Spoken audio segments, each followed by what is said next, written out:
A month later, and we still have voters heading to the polls for the midterms.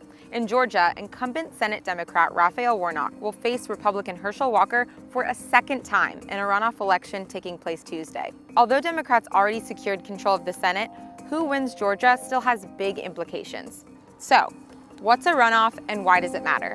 Let's break it down. Georgia is one of only 2 U.S. states with the possibility of a runoff. Under this state election law, if no candidate gets over 50% of the vote, a runoff is triggered, no matter who is ahead. This means a new election is held 4 weeks later with only the top 2 candidates on the ballot.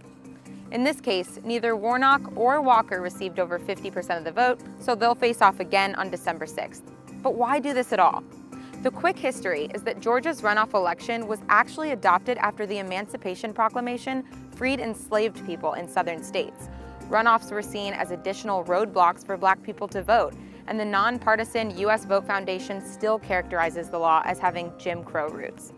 The problem is it can be hard to get voters to return to the polls again, weeks after the general election. In dozens of runoff races in the last 20 years, voter turnout declined on average by 38% from the general or primary election prior. So for voters hesitant to show up to the polls again, there are a few big reasons this race still matters. First, the Senate's power-sharing agreement.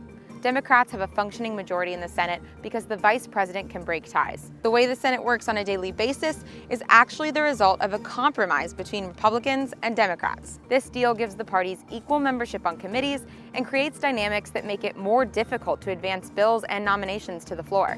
It's always better at 51 because we're in a situation where you don't have to have an even makeup of the committees. And so that's why it's important, mostly, but it's just simply better.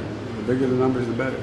With 51 seats, the power-sharing agreement goes away, and Democrats can govern in the Senate as a proper majority party. The number of seats would also diminish the influence of 2 centrist Democrats, Joe Manchin and Kyrsten Sinema. The pair have resisted some of the party's more ambitious bills, and the slim majority has given them huge influence. But with a 51-seat majority, it would be harder for them to stop a bill from moving forward. And there's always the 2024 elections to consider. It could be rough for Democrats, and the larger their majority now, the better position they'll be for the next Congress. All of this goes to show these runoff races, especially in major swing states, have huge implications for the future of the country.